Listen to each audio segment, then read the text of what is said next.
Okay, it's late May 26, and I just got my chassis back today.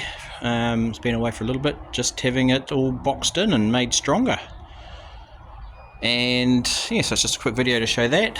By boxing it in, basically factory chassis is about 3 and a bit millimeters, and when you lift it up, you could lift up this chassis rail, and it had factory like rivets through the chassis holding, the subframe into the other side. I could lift this side up and that side would have stayed on the jack stand, for example. Well, as you can see, I've got a piece of 5mm plate. It overlaps, focus, it overlaps inside and then welded, nice decent sized bit of overlap for the weld. And yeah, this still needs to be cleaned up, but it's been left open so that we can show the certifier, and this will all be cleaned up properly once the certifier has signed it all off. But we've made inside plates for the front, which tie into the front subframe on both sides, so they come around and just tap in behind this front subframe. There's a plate that runs along the bottom of the front subframe as well, because that used to be just a hollow C-section.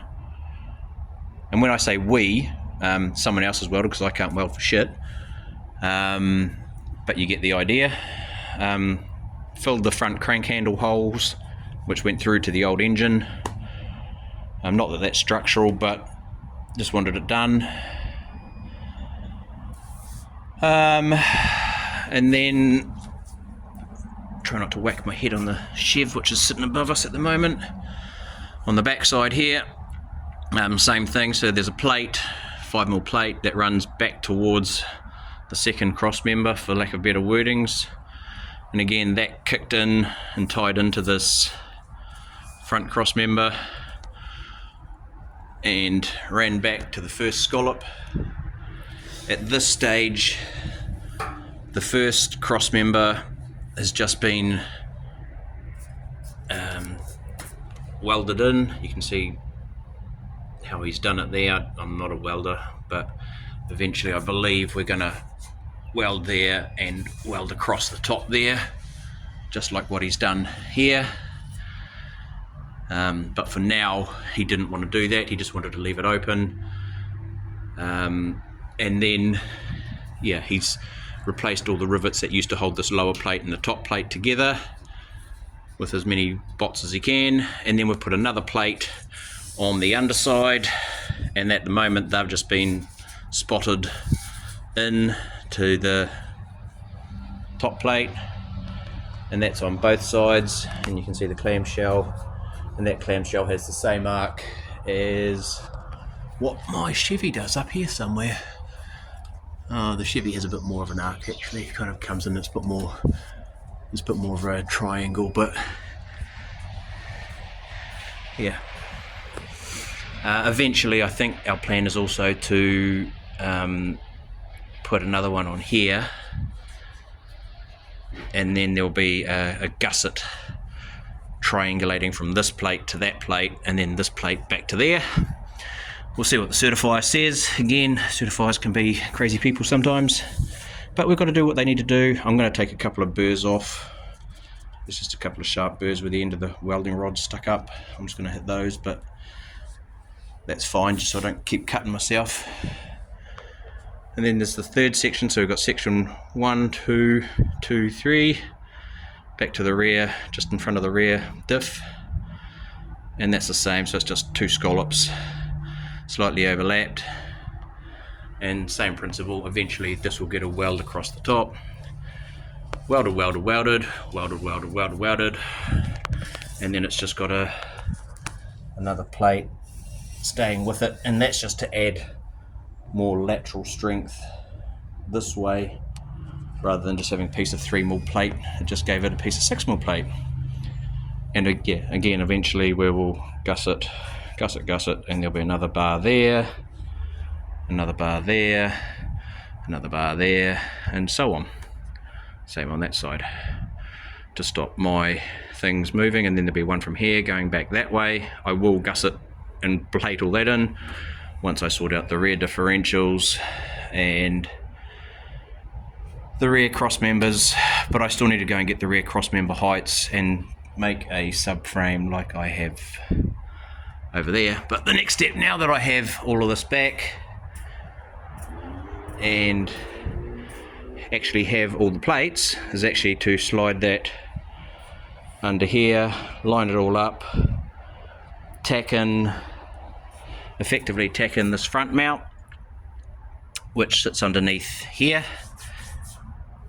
and that'll give me the placement for this here, which will sit just inside here, which will allow me to put all the mounts and tacks for that, which will then define where these upper mounts sit over here, and hopefully all of that stuff that's down there should be what I've got if my math was right when I did the CAD work, which I made into, I think I did it in my last video. I made some cutouts out of some ply and then I tried to design it in CAD and got it all cut out, but it should all just hopefully slide underneath there and start lining that all up.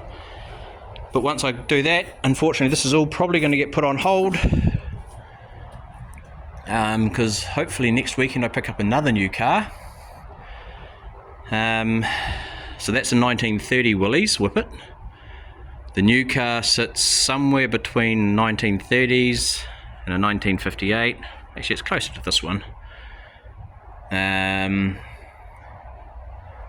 My family knows about it, the guy that I'm purchasing it from knows about it, and funnily enough he actually watches my videos, so he knows about it.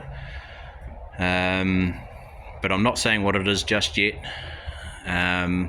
It's a lot cleaner than this. It doesn't have a wood frame, and funnily enough today while I was picking up my chassis, there was a guy, random guy, I can't remember his name, that knows a guy that makes oak frames for Model A's, that lives maybe 800 meters from where I live and has a shop in Papakura near where I work.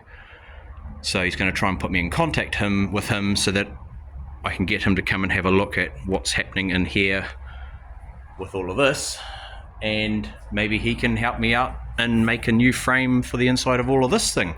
So yeah, fingers crossed that will actually help that. But yeah, this will probably get put on hold for a little bit because the new project is a lot cleaner, a lot straighter, a lot less rusty.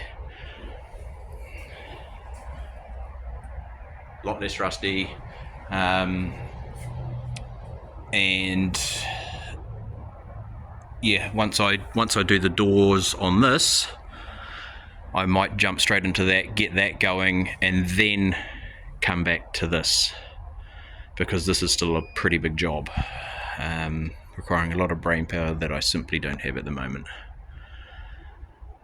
Yeah, so hence the garage is in a bit of a state because I'm trying to have a move around and play Tetris to get them all to fit, and the Tetris simply isn't Tetrising at the moment. So yeah, trying to figure it out before next weekend, and hence the rubbish bin is full of crap, trying to make extra space. Alright, well that's my video update. I've even put more stuff up in the rafters trying to make more room, and I might have to make another rafter storage yet. So yeah, hung stuff up on the walls, and anyway, alright, that's the video update. We'll probably make another video once we get the new vehicle, and then you can all see what it is and you can all say that I'm crazy.